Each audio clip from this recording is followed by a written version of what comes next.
Hello, and thanks for joining Southeast Speaks, a work of the Southeast Institute of Biblical Studies. Once a week, we meet with students, faculty, alumni, and friends who support the work of training gospel preachers. Enjoy today's discussion, and be sure to like, share, and subscribe. Hi, this is Greg Wanderman, and this is Southeast Speaks, a work of the Southeast Institute of Biblical Studies. Today, I am here with Tim Harty, the minister at the New York Avenue Church of Christ in Oak Ridge. Tim, good to be with you. All right, good to be with you, Greg. Thanks. You were a graduate of the Southeast Institute of Biblical Studies a couple years ago, right? Yeah. I was a mid-year student, so I kind of graduated in January, so but I did the same. Yeah. We made things complicated, right? That's okay. How many were in your class? Oh, goodness. Now you ask me difficult questions. No, actually, in the mid-year, there was 3, but generally there was about 8. 8 or 9 in each one. Yeah. Okay. Yeah. And how long have you been the minister here? Well, actually, I started here the summer before I graduated. Okay. So about 2.5 years total, right around in there, 2.5, 3. Yeah. See, I get confused there on numbers, but yes, I had the opportunity to start as an internship here during the summertime. Oh, great. And so I started coming here, attending regularly here as well, and preaching once a month, and that kind of built, and we moved forward at that point. They kept you even after they heard your preaching. Oh, yeah. Huh? You'd be surprised. They love you here, surprised. don't they? Oh, yeah. They treat you I right. do too. I love it. I was in the corporate world for a long time. And I just wish I'd have done this sooner, to be honest with you. You mentioned that, and that's a really interesting transition and story that you've got about how you came out of the corporate world. Tell us a little bit about that. Well, Greg, I was a big chicken. I knew I should have been doing this for a long time, and I was scared. I'm not going to lie. I was scared to make the leap. But, when you start praying things and going, when you really start thinking about it, I just finally had to make the leap. Mm-hmm. And there was several factors in that led me to Southeast. Quite frankly, I like to think of the number 730 a lot, because that's the number of days, additional days, I didn't have to spend trying to get a degree to work with the 2-year program that is a bachelor's there at Southeast. It's a lot of work. Now, don't get me wrong, it's a lot of work. But when I'm already older, right? 2 additional years I have it's to tough preach. To leave the corporate world and sure. to leave the paycheck and to go and make that decision as a absolutely. family. And well, that's 2 years sooner I started getting a paycheck too, to be honest. But it's not all about money. To me, Sure. it's 2 more years. Theoretically, I'll be able to preach before retirement, if you know what I mean. Hopefully I never stop preaching, but I think most people understand. Now, you have someone in our office who is special to you, don't you? Oh, very, very special. My wife, of course, she's the office manager, Karen Harty, there at Southeast. We've been blessed by Southeast tremendously, not just by the education, to be honest with you, and the friendships we have earned, but now we're both able to impact people's lives. I really wanted to help people. In my previous job as an engineer, I was just creating things and making it where people could use different products and so forth. But now I'm actually changing people's lives. And Karen certainly enjoys the ability to work with the school and impact people in some ways. A little impact there, people she may never meet. And that's been very much a blessing to us. Oh, yeah. Well, she makes a big difference in the office, that's for sure. And you have one son, yes. Paul, right? Paul, yes. And he is getting ready to go to Pellissippi? Yes, he's graduating here in About 2 weeks. This is in May here when we're doing this. So he's about to graduate, and then he'll be moving on to college and pursuing a career. Good. Well, congratulations on that. About how many members do you have here now? Well, we sit about last week. We had 103 in the auditorium itself. We had about 11, 12 groups online live. Mm-hmm. We have found, especially with our aging population, membership, I should say here, that we have quite a few now, especially due to the pandemic, that are not able to make it to the building, but are very good. We are live. They are tuned in. Mm-hmm. So we have 100 regularly attending, and we'll have, on a given week, we'll have 20 to 30 groups of people. Sometimes those are whole families. Sometimes those are ones or twos that tune in to watch live or delayed during the day. Sure. And how has COVID impacted you guys here? Well, with a lot of congregations, we didn't meet for a while. One thing that has done is it has greatly increased our electronic delivery of pretty much everything. We actually have everything now online, from the church bulletin to the calendar to all the events. Unfortunately, the people that don't come to the senior lunch or other eating activities can't eat online, but we have found that every single person in our congregation, with the exception of one married couple, are able to access our emails, able to access our Facebook live videos and YouTube videos as well. And that has greatly helped us during the pandemic to stay connected to one another. People still knew what was going on in each other's lives, could see the multiple weekly emails about prayer requests and praises and so forth. And COVID was certainly taxing and trying, not able to physically meet at a location together. For ministers, I know that makes it difficult, doesn't it? Yeah, there's several members here that I'm very good friends with. We'd go out visiting once or twice a week, generally, and catch lunch afterwards, to be honest. And it was difficult not to be able to do that. Mm-hmm. But we would still do Facebook time calls, or we would at least at a minimum call. I was telling you earlier, I'm a very big texter, and I'll be honest with you, I even have ladies. I have a lady in the church now that is 100 years old, and her sister is 98, and we text. Wow. and one of the things I do like about that, though it can be a very quick and informal thing, I can just say, thinking about you, send them a text anytime during the day. And now, with your background at Scripps, and I know you sort of rebuilt personally a bunch of the equipment to be able to do stuff from the auditorium and that kind of thing. How has your business background in general helped you in ministry, would you say? Obviously, with the electronics and the ability to touch people there. But honestly, is whether it's the corporate world or whether it's here, the corporate world, everything tended to be life and death. Everything was a huge problem. Everything was, oh no, the world's going to come to an end. High stress. Oh, exceedingly high stress. And now we get to concentrate more on what really matters. You seem happy. Oh, man, I can't tell you how happy I am to be out of the corporate world. Like I said a few minutes ago, don't get me wrong, I was doing very well. Yeah. And enjoyed doing what I was doing, but it was taking a toll.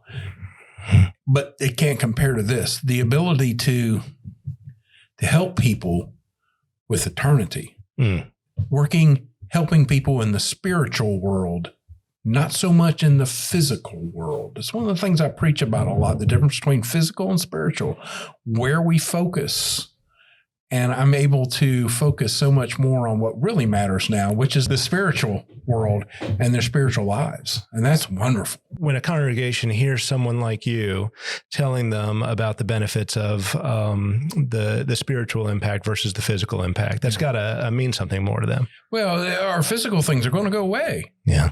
It's very easy for us. We've been told about that and warned about that. It's very easy for us to look at the material world and place importance on that. Now we have to eat, but at the same time, we're only here for a limited amount of time. Sure. I'm trying to help people make the right decisions while they're here. Do you have a favorite book or a favorite section of the Bible, a favorite chapter, favorite verse, something that helps you to guide you or stay grounded? That's like asking somebody which kid's their favorite. Not that they're my books, We've only got one kid. So that's true. That is easy for me. But, wow. How can you not like John? Or how can you not like Acts or Galatians? They're just... wow. But if I had to choose, Tim, you have to choose, you have to teach one book. I'd choose John and Acts because I just can't choose between them. Makes sense. Well, let's talk a little bit about your experience at Southeast. Yeah. Tell me about, what's it like? I mean, being a student there, 2 years immersed in the Bible, what was that like for you? It's not a cakewalk. No. I'll just tell you that. Especially depends on how seriously you take it. There's a lot of things I could say about it. I loved being in the Bible. Mm-hmm. And there's a difference between reading the Bible and being in the Bible the way you are in school. Because you have professors there that know exponentially more than you do and have a deeper understanding, and they've preached it, they've lived it, they've done it. And to be able to sit there and say, I'm getting chills, you can't see them, but to sit there and take that information in and to be able, man, you look at the Bible, it's just, you scribble everywhere, putting information down in the notes you have. And as far as it was incredible. The variety of professors we have and their background of their ministries, it's wonderful because you're able to learn from multiple sources about what has happened in their ministries. We have stuff, Preacher in His Work, where you have to write sermons, I say, not really sermons, more or less, but an outline of how to do a funeral. Mm-hmm. And not only for someone that was a Christian, but someone who was not a Christian. Not only for that, what about an infant? What about a teenager? Mm-hmm. When I came here, within the first year, we lost 11 people that had passed away. And you're talking about helpful. Yeah. The practical application. The practical applications you get, not just being in the Bible, but the cursory conversations that go on with your fellow students or with your professor are incredible. Absolutely incredible. Just these little tidbits that you get here and there where your professor's talking about something, but in the break in class, everybody's went to get a little thing, a little something to snack on and stuff. And well, I remember this time I was doing this or doing that, and this happened. And there's a ton of value in that, and being taught by ministers, not by, and a lot of them have a lot of experience preaching, not a student of the Bible. If you, some not just a student of a student of the Bible. And I'm thinking about professors at a lot of the bigger universities and stuff. That's what they do for a living. Where you have here, the basis was ministers who started doing teaching as well. And I think there's a significant difference there. Yeah. Well, we're going to take a quick break right there and for a special message, and then we will be right back in a second. Hello, my name is Will Hanstein, and I'm the Executive Director of the Southeast Institute of Biblical Studies in Knoxville, Tennessee. In Matthew chapter 9, verses 37 and 38, Jesus says, "The harvest is plentiful, but the workers are few. Therefore beseech the Lord of the harvest to send out workers into his harvest. In these two verses, Jesus communicates a very important concept to us. The problem is not with the amount of people who would be willing to obey the gospel. The problem is with the amount of people who would be willing to go and teach the gospel to them. So let me ask you a very important question. Have you considered becoming a gospel preacher? Here at Southeast, we have a no-cost, in-depth program of Bible study where you will learn how to communicate the gospel more effectively. At the end of your 2 years here, you will be awarded with a Bachelor of Biblical Studies degree, and we will help you find a sound congregation with which you can work. So let me ask you again, not have you considered becoming a gospel preacher, but would you consider becoming a gospel preacher? If so, visit our website at makingpreachers.com and fill out an application there. Come to Southeast, where preachers are made. We're back with Tim Harty, the minister at the New York Avenue Church of Christ in Oak Ridge, Tennessee. Tim, you had a very interesting route to come to Christ as well. Tell us a little bit about that. Well, Greg, it's one of my, I don't want to say pet peeves, but it's one of the things I concentrate on a lot. And I grew up in the United Methodist Church, went to the Baptist church because it was far more conservative. But I still, I would read Acts 2:38 or some of the different stuff and be like, well, wait a minute, why don't we have deacons? Elders. We had deacons. Why don't we have elders? It doesn't make any sense. And there was just questions I had that didn't line up with some of the things I was taught. Now, there was a lot of things they got right, but there's some fundamental things they had wrong. But I didn't know what the Church of Christ was, to be honest. What I knew was about the Church of Christ was those are the ones where the women wear their hair real long and wear long jean skirts, or is that the one that doesn't have music? I can't keep them all straight. And I was always looking for someone that taught the Bible, some place, I should say, that taught what the Bible said. Sure. And I met some people that attended the Carnes Church of Christ in the local Carnes Little League. Our son was playing baseball with several people that attended that church, and we became friends. And one evening I was at one of their houses and we got onto a discussion, and I started poking Danny a little bit there. I said, well, what about the thief on the cross then? And he gave me an answer. And I was kind of surprised because I hadn't anybody who was able to give me an answer. Right. Before, right? Well, the answer they gave me was like, well, this or that, or we don't know, or so forth. But sure. No one had ever talked about, well, when does a will go into effect? Jesus had forgiven other people's sins here on earth and so forth. And I was like, well, that's a pretty intelligent answer. So I started hitting him on a couple of other things, and he gave me some really intelligent answers. And my wife and I were just kind of looking around like we always were to an extent, trying to find the truth. Sure. And so we came to the Carnes Church of Christ, and I started going, well, that makes sense. Well, yeah, that's what the Bible says. No contradictions. That's right. Oh, well, how do you explain this one? Well, that makes sense. And I learned that there is a church that follows the Bible. It's simple, isn't it? It really is. I mean, we make it complicated, but in a lot of ways we do. And at that point, it was a no-brainer for us. We believed in God before. We're good people. We had all these things. It was pretty easy.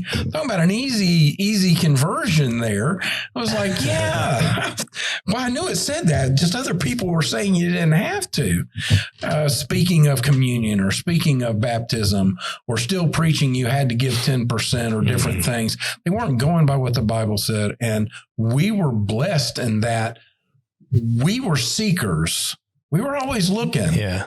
And what scares me is, what if I wouldn't have started to pick on my friend a little bit and start asking some theoretical questions and realize there are people out there that actually study the Bible. Yeah. And have the answers. Because what saddens me tremendously, there are so many people that are lost, that believe they're in a right position with God. And sometimes I very, very, very much worry that there are so many people that don't know what the Church of Christ is, that don't realize that there is a church that teaches the Bible and just does what it says. And that scares me. It scares me for other people. What's the biggest challenge you've found in preaching the gospel in your time out? I know you hadn't been out that long, but you've been out long enough now to see, especially in this area, what are the challenges that you've found to people hearing and accepting the gospel? Well, truthfully, the biggest thing I've run up against is people going, well, are you telling me my mother or my father or my grandmother or my grandfather might not be in heaven? Well, guess what? I'm not sure about my mother either. I'm afraid of that. And how I answer to that to them is, would she want me to do what the right thing to do is or not? And I think that's a lot of hesitancy for a lot of people, saying, well, if I believe this, what about this over here? If I believe what the Bible right here says, what about this over here? I don't know what to do. That's a tough one. That is a tough one. And that's probably the biggest hesitancy I've run up against. And quite frankly, the other part is just getting them to realize that we're normal people. We're normal people. That's part of the reason I have this goatee. Part of the reason I ride a motorcycle. I try to reach people different than what other people are that other groups are trying to reach. If I very much believe in diversity. I'm not talking about in diversity of the message, because we have one message, but I am a huge proponent of diversification of the delivery of the message. To all men kind of let's be honest with you, Greg. You're wearing a suit. I'm not. You can reach people that I can't. Well, but I can also, but I can also reach, maybe start conversations. When I say reach, I'm talking about starting conversations. But I can also start conversations more easily with some people than you might be able to, just because of our appearance, even though it shouldn't matter. Sure. But that's a really big thing for me. Tell me about the benefits, other than, of course, getting to immerse in Scripture and the Bible, that kind of thing. Tell me about some of the other things that you took away from that program, things that you actually use today in your ministry that you walked away with from Southeast that you say, I really feel like that was a unique benefit from that school of preaching. Overall, the correct teaching and the thorough teaching. It's amazing to me how many times I have been in a conversation and someone's asked me a question about a topic, and I know the answer. And that came from the school. And the teachers there at the school have that background, have that experience to pour into the students themselves. And as well, you have an example from the church itself that is a biblically correct church that also plays into it. So it's a complete picture, if you will. You have what a church should be run like, with a school that is teaching what the school should be teaching appropriately. And that is, I can't put enough emphasis on that. We write a lot of papers on a lot of different things, and you'd be surprised how many times those things come up. Every time I turn around, there's something I learned in school or I was prepared for in school that I'm using. And that's the best thing I can say. What would you say to an individual who's maybe a little bit older, maybe they're in a career, they're making good money like you were, and but they're, they have something tugging on their hearts. They're thinking, maybe I need to go into ministry. Maybe, I've always wanted to do this, but I don't know that I can leave, that I can step out on faith and to leave this job or leave this paycheck. What would you say to that individual about going to Southeast? Wow, it's scary. It's scary making that jump, but being on the other side of that fence now, all I can say is I wouldn't change a thing. I wouldn't change a thing. Yeah, a couple of years, you're going to be working hard, but unbelievable what you are going to learn. I wouldn't go back to my other job now, which I was making probably 6 times the money I am now. I would not go back for anything. And Southeast prepared me. And that was the great thing. I've said a couple of times, all these things come up. People ask things, do this, and I know the answers. Talking about a great feeling that you're prepared to do something that's helping people for eternity. And they're there for support. Your professors aren't just your professors. They're there to give you support when you're struggling, give you that pat on the back when you need it as well. It's not like the corporate world where it's in some ways a little dog eat dog. They want the best for you, which, quite frankly, most of the time in the corporate world, that may not be the case.